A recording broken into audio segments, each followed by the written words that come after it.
আসসালামু আলাইকুম। আজিও দুখৰ খবৰ লৈ আপোনালোকৰ সন্মুখত। তো যোৱাকালি মই কৈছিলোঁ যে আমাৰ অলৰেডি 20টা মৰ্টেলিটি হৈছে। আজিও ছেম কণ্ডিশ্যন, আজিও 20টা মৰ্টেলিটি হৈছে। মই ভাবিলোঁ আজি দেখাই দিওঁ যে মৰ্টেলিটিখিনি হৈছে যদিও এতিয়া মই পুতিম। তাৰমানে অলৰেডি ছুপাৰভাইজাৰৰ লগত কথা পাতি আজি ক'লোঁ যে দাদা মালখিনি অলপ লিফটিং কৰি দিলেই হ'ল। তাৰমানে কিয় তাৰমানে ডেইলিকৈ যদি 20টা মৰি যায় আৰু অলৰেডি মোৰ 5 দিন আছে, 5 দিনত 20টা কৰি গ'লে 100 যায়। অলৰেডি মোৰ 5 দিনত 100 গ'লে আৰু যদি 100 যায় তেনেহ'লে 200 আৰু তো সৰু থাকৰ পৰাই আৰু সৰুতে মৰছে আৰু এনেকৈ মৰি আজি অবধি প্ৰায় 180ৰ ওপৰত গ'ল মৰ্টেলিটি।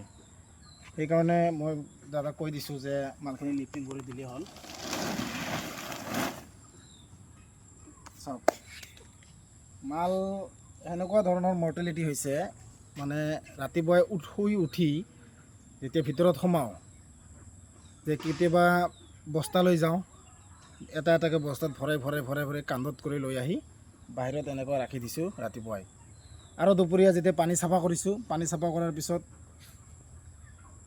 কৰাৰ পিছত যাই ভিতৰত সোমাই আৰু 4-5টা আনিলোঁ। সেনেকৈ টোটেল আজিয়ে মৰ্টেলিটি অলৰেডি 20টা হৈছে।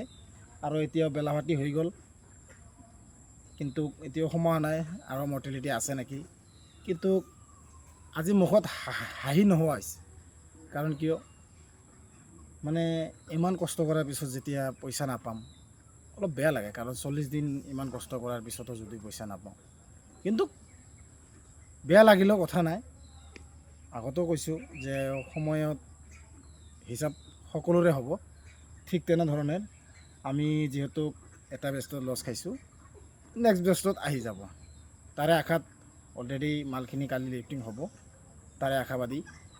আৰু মেইন কথাটো হ'ল যে যিমান মৰ্টেলিটি হৈছে তো হৈছেই, আৰু যিখিনি আছে সেইখিনি বাচি থাকিলেই হ'ল।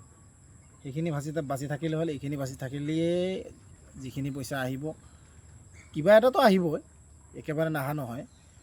কিন্তু যিটো পাবলগীয়া আছিল সেইটো নাপাম, যে এটা মোটা অংকৰ ধন আহিব বুলি তাৰে আশাত কাম কৰিছোঁ। 40 দিন যিহেতু এটা ফাৰ্মাৰে বহুত কষ্ট কৰে, 40 দিন আপোনালোকে গম পায় হয়তো, যে 40 দিন কষ্ট কৰাৰ পিছত যেতিয়া পইচা নাপায় অলৰেডি মনটো অলপ বেয়া হয়।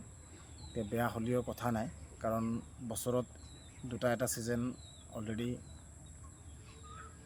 ভাইৰেল, যিহেতু এনেতো 2টা ছিজন মিষ্টেক হয়, কষ্ট কৰাৰ পিছতো ফল পোৱা নাযায়।